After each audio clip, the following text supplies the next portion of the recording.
as opposed to someone who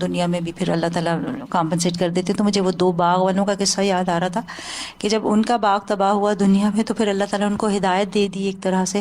اور دوسری یہ جو فرشتے کی دعا ہے نا کہ دینے والے کو دے اور نہ دینے والے کو تباہ کر دے, یہ اتنی ڈرانے والی ہے کہ یہ نہیں کہا کہ دینے والے کو دے اور نہ دینے والے کو نہ دے, یہ نہیں کہا, بلکہ اس کا جو ہے وہ برباد. تباہ. استغفر اللہ, یہ بہت ڈرانے والی ہے. اور سچ آپ دیکھیں بڑے پیمانے پہ تو بڑے پیمانے پہ نا, چھوٹے پیمانے پر بھی کوئی چیز روک رکھے نا, بعض اوقات نہ دے کسی کو تو ضائع ہی ہو جاتی ہے. بالکل ضائع. ویسے کھانے کی مثال ہے, آپ بعض اوقات گھر میں بھی شیئر نہیں کرتے, نہیں یہ فلاں کا ہے یا یہ نہیں, اور پھر کیا ہوتا ہے نہ فلاں کھاتا ہے نہ وہ کوئی کھاتا ہے اور وہ بن میں جاتا ہے. سب بہت سچی بات ہے جو فرشتے والی ہے. یہ جو کرسچنز اور یہ جو نیکی کے کام کرتے ہیں استاذہ, ہم خود دیکھتے ہیں کہ کتنے پروگرامز ایسے ہیں جو ان کو سڈنلی کوئی ایسا دے دیا جاتا ہے, ان کو ہوم میک اوور کر دیا جاتا ہے, ان کی وہ خواہش جو ان کے دل میں ہے اور وہ امپاسبل ہے کہ وہ اپنی زندگی میں ان کو وہ چیز مل جاتی ہے. تو میں بچوں کو بتا رہی تھی کہ یہ اللہ سبحانہ تعالیٰ کا انصاف ہے کہ یہ آخرت میں انصاف ہے یہ کہ اللہ تعالیٰ ان کا بھی ضائع نہیں کرتا لیکن وہ دنیا میں دے دیتا ہے کیونکہ وہ آخرت پر ایمان ہی نہیں رکھتے. وآخر دعوانا ان الحمد للہ رب العالمین.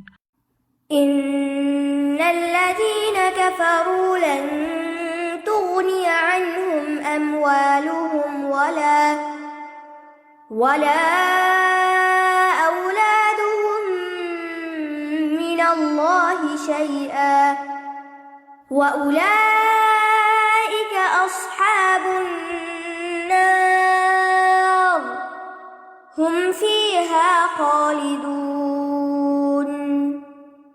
مثل ما ينفقون في هذه الحياة الدنيا كمثل ريح فيها صر أصابت حرث قوم ظلموا أنفسهم فأهلكته وما ظلمهم الله ولكن أنفسهم يظلمون.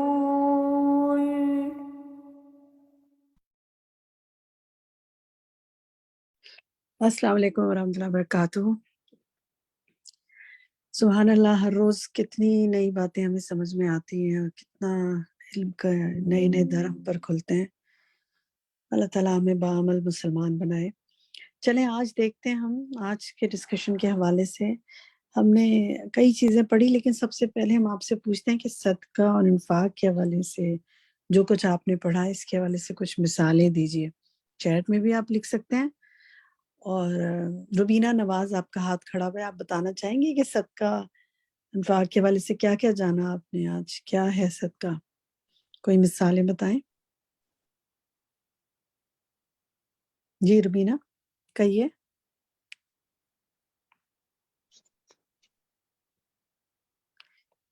روبینہ آپ کو آواز آ رہی ہے میری؟ اچھا, شاید ان کے پاس آواز نہیں آ رہی ہے. روحی تسنیم آپ کہیے. جی بس یہ صدقہ ہر طرح کا صدقہ ہوتا ہے, مال بھی صدقہ ہوتا ہے, ہمیں کسی کو ایک مسکراہٹ ایک مشورہ دینا بھی صدقہ ہوتا ہے, کسی کو علم سکھا دینا وہ بھی صدقہ ہوتا ہے, کسی سے ہنس کے بات کر لینا وہ بھی صدقہ ہوتا ہے. بس صدقہ جب دیں ہم تو اس میں دکھاوا نہ ہو, ریاکاری نہ ہو, ان کو اذیت نہ دیں. اوکے, ثانیہ آپ کہیے. میرے پاس چیٹ میں بھی کافی لکھ رہے ہیں ساتھی, چلے میں وہاں سے کچھ بتاتی ہوں. کھانا کھلانا, کسی کو علم دینا, اچھا مشورہ دینا, پانی پلانا, رستے سے کوئی چیز اٹھا دینا, کسی کے لیے رکاوٹ جو ہو رہی ہو, اچھی رائے دینا, مسکرانا, سلام صلح کروانا, کسی کی مشکل تنہائی دور کرنا, کسی کی تنہائی دور کرنا. بالکل, سبحان کسی اللہ. کو چکا دینا, بیوی کے منہ میں ایک نوالا بھی کھلائے شوہر تو وہ بھی صدقہ ہے. اور شوہر کے منہ میں اگر بیوی کھلوائے تو وہ بھی صدقہ ہے. بیوی تو کھلاتی رہتی, پکاتی ہے تو کھلاتی ہے سب کو. ہاں, لیکن آج کل تو ٹرینڈ چینج ہو گیا نا, آج کل تو کوئی کسی کو کھلانے کو تیار نہیں ہے, سب کہتے ہیں اپنا اپنا کرو بھائی. لیکن استاذہ جی کے سیکشن سے یہ پتا چلا کہ اس وقت فوراً نیت کر لیں کہ میں اللہ کی رضا کے لیے یہ کھلا رہی ہوں، یہ کھانا پکا رہی ہوں، یہ مجھے بات بہت اچھی لگی، اس وقت سبحان نیت اللہ. کر. اور آج کل تو دیکھیں آپ کو سحری افطاری بنانے کے لیے خواتین کو کتنا بعض اوقات موڈ بھی خراب ہوتے ہیں کہ مرد تو آگے بیٹھ جاتے ہیں اور کام ہمیں کرنا پڑتا ہے، لیکن یہ ہاں صحبت کا ہے الحمدللہ. ٹھیک ہے. اچھا جناب، نیکسٹ تو آپ سوچیں کہ آپ دن میں کیا، اور ہم نے ایک حدیث پڑھی تھی نا، آگے ہم اس پہ بات کریں گے انشاءاللہ. دیکھیں کتنی چیزیں آپ کے سامنے ہی ہے. گھر والوں پہ خرچ کرنا، شجر کاری کرنا، درخت لگانا، کسی کی وحشت اور تنہائی دور کرنا، اپنے شر سے دوسروں کو بچانا، یہ بھی صدقہ ہے. سبحان اللہ. تو جناب یہ سب طرح کے صدقے کرنے کی کوشش کریں تاکہ اللہ تعالیٰ ہماری مشکلات آسان کرے. آگے دیکھتے ہیں ہم. نیکسٹ ہمارا کوشچن آپ سے یہ کہ ظلم کے حوالے سے آج آپ کو کیا بات سمجھ میں آئی؟ بڑا کچھ ڈسکس ہوا تھا ظلم کے حوالے سے. کون بتائے گا کیا سمجھ میں آیا؟ آسیہ نعیم آپ کہیں گی کچھ؟ ظلم کے حوالے سے مجھے یہی سمجھ، جو باتیں مجھے ابھی ذہن میں آ رہی ہیں کہ جیسے اگر ہم کسی سے کوئی کام لیتے ہیں، مزدور سے کسی، اور اس کی اجرت نہیں دیتے تو یہ اس کے یہ ظلم. بالکل بالکل صحیح کہا. اللہ محفوظ رکھے. اور کوئی ساتھی بتائیں جی ظلم کے حوالے سے کیا سمجھ میں آیا آپ کو؟ مائک کھولیں، اپنا نام لیں اور بتائیں. قندیل. جی، ظلم کا معنی تو انہوں نے بتایا کسی چیز کو اس کے مقام سے ہٹا کے رکھ دینا ہے، تو اس میں سب کچھ ہی آ جاتا ہے. حق پہ مزدور کو اس کی مزدوری نہ دینا ٹائم پہ، کسی کا حق کھانا، پلیٹ میں سے کسی کے کھانا کھا لینا کہ سب اکٹھے بیٹھے ہیں تو آپ زیادہ جلدی کھا رہے ہیں کہ کھا لیں، یا ہم یہ کرتے ہیں کہ یہ چیز نہیں کھاؤ، یہ اس کے لیے رکھی ہے اور وہ بن میں جاتی ہے، کوئی بھی نہیں کھا پاتا. اور یعنی حق بھی مار لیتے ہیں جیسے وراثت میں. اللہ محفوظ رکھے. آپ دیکھیں ہماری شادیوں میں اور ہماری تقریبات میں جو کھانا لوگ پلیٹ میں ڈالتے ہیں بعض اوقات وہ بالکل نہیں سوچتے. بعض اوقات حلوہ پڑا ہوتا ہے، اس کے اوپر سے سارا جو ماوا ہے اٹھا لیں گے، پستے بادام اٹھا لیں گے، پیچھے والے جو ہیں وہ بیچارے دیکھتے رہ جاتے ہیں آگے بندہ کیا کر رہا ہے، یا اتنا کھانا ڈال لیں گے کہ پیچھے باقی کچھ بچے گا نہیں اور ویسٹ بھی ہو جاتا ہے بعض اوقات. تو یہ سب جی ربینہ کہیے. السلام علیکم باجی.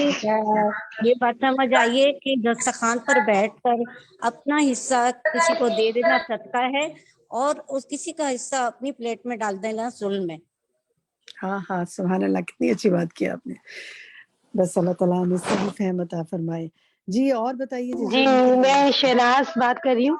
لیکن مجھے سب سے زیادہ جو اٹریکٹ کی بات یہ کہ آپ اپنی مطلب ظلم جو کرتے ہیں، ظلم کی جو اپنی نیکیاں ہیں، آپ اپنی نیکیاں اس کو دے دیں گے، اس سے زیادہ ظلم اس کے حوالے کر دیں گے، مطلب جو ظلم ہوگا جس پہ. لیکن یہ دیکھیں نا کتنی بڑی بات ہے، اپنی نیکیاں کر رہے ہیں اور ایسے سوچ کے نہیں کہ اللہ کے جا کے ہمیں اس کا ثواب ملے گا، لیکن آپ الٹا اس کے کر رہے ہیں ظلم کر کے کہ اپنی نیکیاں اسی کے حصے میں ڈال رہے ہیں. اللہ معاف کرے. جی جناب اور کہیے. رقیہ آپ کچھ کہنا چاہتی ہیں؟ جی میں یہ کہنا چاہ رہی ہوں کہ اتنی باتیں پتہ چلی ہے ظلم کے بارے میں، کفر کے بارے میں، اتنی چھوٹی چھوٹی جو ہم نہیں جانتے تھے. اللہ کا شکر ہے کہ ہمیں پتہ چلی. اللہ تعالیٰ ہم کو اس کو عمل کرنے کی توفیق عطا فرمائے. بہت پتہ چلی چھوٹی چھوٹی باتیں جو ہم بالکل پتہ نہیں تھی، جو استاد نے بتائی. اللہ ان کو بہت زندگی دے، صحت دے. علم تو ہمیں بہت حاصل زیادہ، ہو رہا ہے. ہاں بہت اللہ زیادہ. تعالیٰ بس اللہ عمل تعالیٰ کی توفیق دے دینا. یہ دعا بہت رمضان میں ہم نے مانگنی ہے کہ علم حاصل کرنے کی اللہ کی خاطر کوشش کر رہے ہیں. اللہ تعالیٰ عمل میں استقامت دے اور بہترین عمل کر دے. فرازی آپ کہیے. آپ صلی اللہ علیہ وسلم کے طریقے سے آگے بڑھنا، اور یہ بھی جو ہے وہ ظلم کی قسم میں سے ہے. اور مطلب یہ کہ کسی کی جگہ پہ بیٹھنا، راستے یا کسی کا راستہ روک کے بیٹھنا، یا مطلب راستہ روکنا، یا اور جو ہے وہ اس کی پکڑ بھی بہت زیادہ ہے. اللہ تعالیٰ رحم کرے. جی اور کوئی ساتھی کچھ بات کرنا چاہتے ہیں؟ کچھ سمجھ میں آیا؟ میں کچھ کہنا چاہ رہی تھی. مجھے انیلا کہیے. انیلا جی، غیبت کرنا اور غیبت کوئی کر رہا ہو اس کے ساتھ بیٹھ کے سننا، یہ بھی تو ظلم ہے. بالکل یہ بالکل آج کل ضروری. بہت عام ہے. اور اپنے اور گھر کے ہم یہ ملازم کہتے کو ہیں ہر کہ میں وقت تو نہیں ڈانٹا. کر رہی نا، اب میں کیا کروں، چپ کیسے ہاں کراؤں اس کو. تو بس چپ کروانا چاہیے ورنہ اٹھ کے چلے جائیں، ورنہ سے ہاں شامل نہ ہو کم اس سے کے کم. جائیں تو ناراض ہو جاتے ہیں.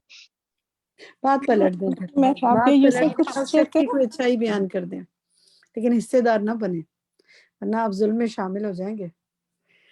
جی کہیے جناب۔ اور بچوں کے حق میں یہ چیز بہت الارمنگ ہے، مامس بہت ایزی ٹیک کر لیتی ہیں بچوں کو تربیت کرتے کرتے مارنا، ان کو لگتا ہے یہ جیسے ان کا حق ہے، تو اس پہ ذرا یہ الارمنگ لگا مجھے کہ بچوں کے حق میں بھی جو بھی ماں کا کردار ہوگا اس میں بھی پوچھ ہوگی۔ اپنے سے نیچے والے جو لوگ ہیں ان کے اوپر تو اتھارٹی ہوتی ہے نا، بچے تو ہم سے نیچے ہی ہوتے ہیں ایک وقت تک، پھر وہ جب اوپر آ جاتے ہیں نا تو پھر وہ بدلے بھی نکالتے ہیں سارے۔ تو اللہ تعالیٰ رحم کرے دنیا میں بھی ہمیں نہ ہم ظلم کریں اور نہ ہم پر ظلم کیا جائے۔ آج یہ بھی دعا ہم نے سیکھی نا۔ کوئی اور بات ساتھی؟ نصرت آپ کچھ کہیں گی؟ نصرت خان کیا سیکھا آج؟ کافی سارے ہاتھ کھڑے میں جو بات حنیلہ، کرنا۔ جی حنیلہ کہیے۔ جی اگر کسی نے مطلب ایک سے زیادہ بیویاں ہیں تو کسی ایک کا حق اچھی طرح ادا نہ کرنا اور دوسرے کا کرنا یہ بھی ظلم ہے اس کے لیے۔ بچوں میں تفریق رکھنا، وراثت میں بہنوں کو حصہ نہ دینا یا صحیح طریقے سے اس کو ادا نہ کرنا یہ بھی ظلم ہے۔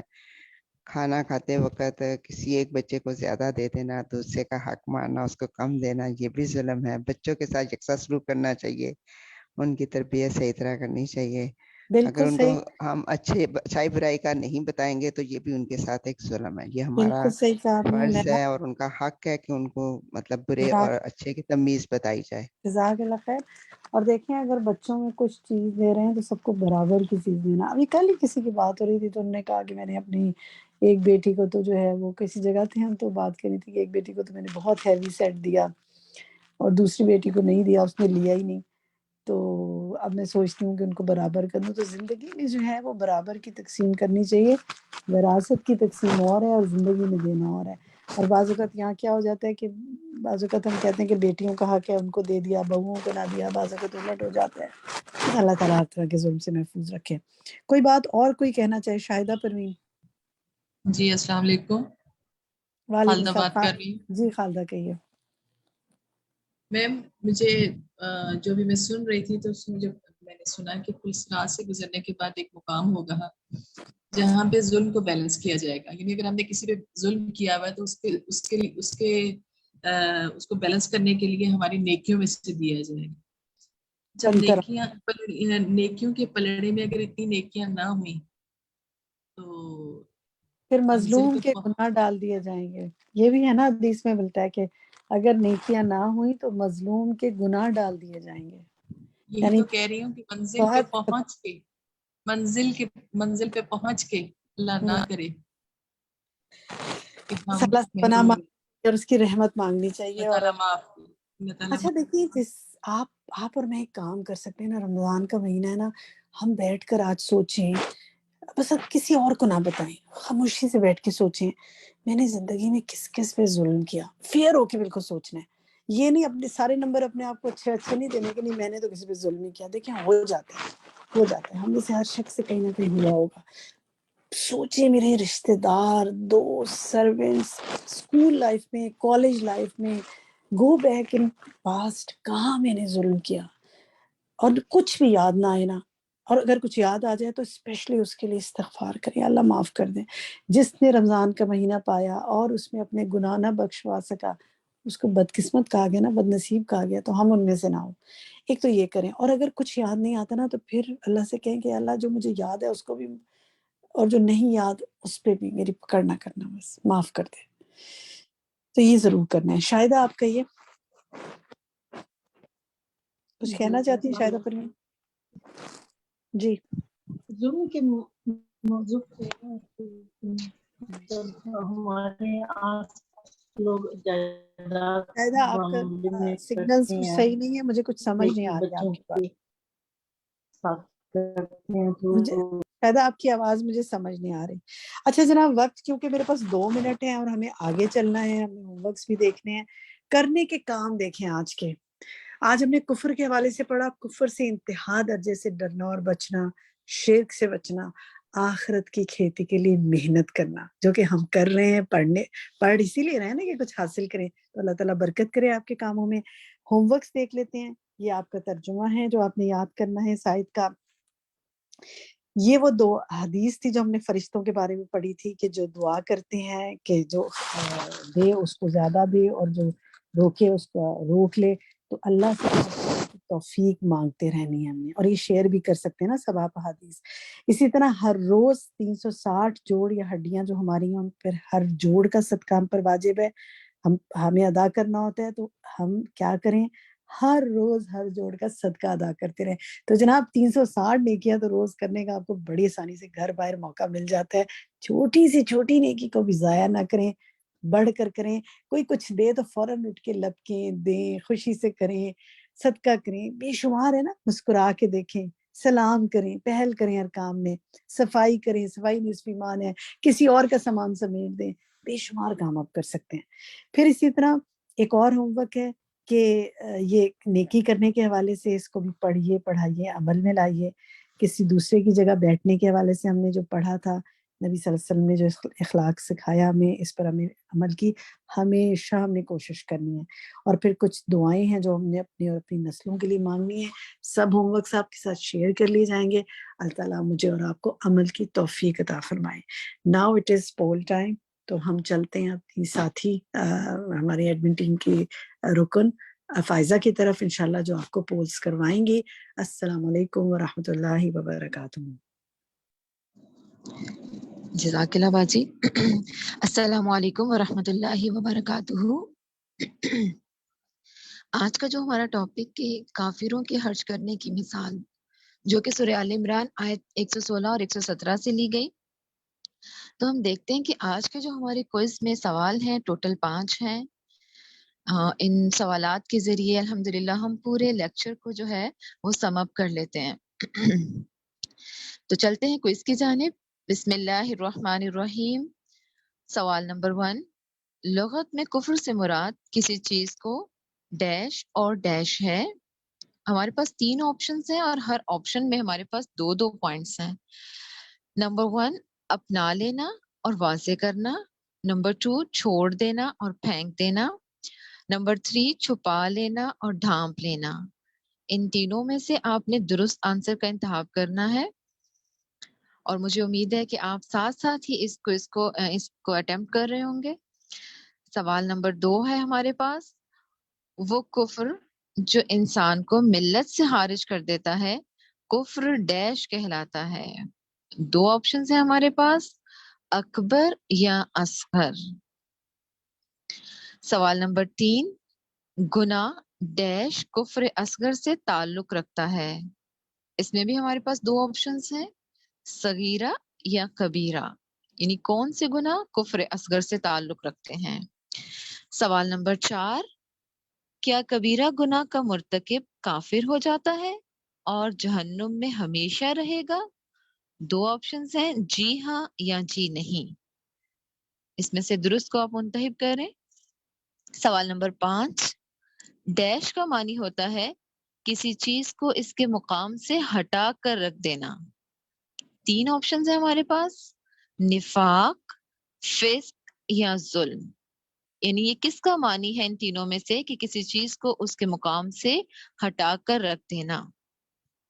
جی, تو یہ ٹوٹل ہمارے پاس 5 سوال تھے اور مجھے امید ہے کہ آپ لوگوں نے میرے ساتھ ساتھ ان سوالوں کو فل کیا ہوگا, اٹیمپٹ کی ہوگی. تھوڑا سا ویٹ کرتے ہیں تاکہ میکسیمم لوگ اس کو سبمٹ کر دیں. اور جیسے کہ جو آج کا ٹاپک تھا, اللہ تعالیٰ سے دعا بھی کرتے ہیں کہ اللہ ہمیں کفر اور شرک اور فسق اور ظلم ان تمام چیزوں سے محفوظ رکھے اور بچائے, اور اللہ ہم سے وہ کام لے لے, وہ اعمال کرا دے جس سے ہم اللہ کو راضی کر سکیں. تو جی چلتے ہیں ریزلٹ کی جانب. جی ہمارے سامنے اسکرین پر ریزلٹ شو ہو رہے ہیں. سوال نمبر 1 تھا, لغت میں کفر سے مراد کسی چیز کو چھپا لینا یا ڈھانپ لینا ہے. یعنی ہمارے پاس جو آپشن 3 تھا وہ کریکٹ آنسر تھا. 78% لوگوں نے الحمدللہ اس کا جواب درست دیا ہے, لیکن 16% لوگوں نے کہا چھوڑ دینا اور پھینک دینا. تو کفر سے مراد جو ہے وہ چھپا لینا اور ڈھانپ لینا ہے.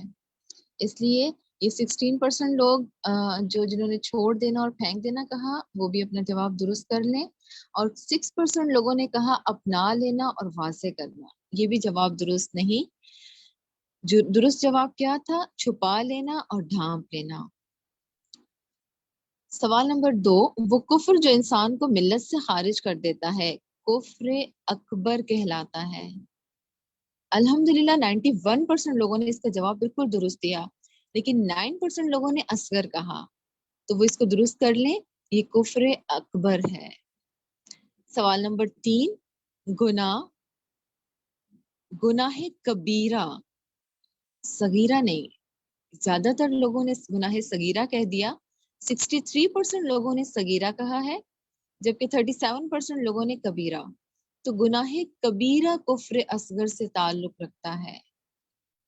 میں چاہوں گی کہ آپ لوگ لیکچر کا یہ حصہ یہاں سے ضرور دوبارہ سنیں۔ آئی تھنک آج کچھ نیٹ ورک پرابلم تھا جس کی وجہ سے بہت سے لوگوں کو آواز بھی ٹھیک نہیں جا رہی تھی، تو اس کو آپ لوگ جو ہے دوبارہ سے سنیں کہ یہ ہے گناہ کبیرہ کفر اصغر سے تعلق رکھتا ہے۔ سوال نمبر 4، کیا کبیرہ گناہ کا مرتکب کافر ہو جاتا ہے اور جہنم میں ہمیشہ رہے گا؟ جی ہاں، بہت سے لوگوں نے 52% لوگوں نے جی ہاں کہا، جبکہ اس کا جواب کیا ہے؟ جی نہیں، کبیرہ گناہ کا مرتکب کافر ہو جاتا ہے اور وہ جہنم میں ہمیشہ رہے گا؟ جی نہیں، جہنم سے نکال دیا جائے گا۔ 48% لوگوں نے درست جواب دیا، جبکہ 52% لوگوں نے رانگ آنسر دیا۔ تو پلیز اس کنفیوژن کو دور کر لیں کہ وہ جہنم میں ہمیشہ نہیں رہے گا۔ سوال نمبر 5 تھا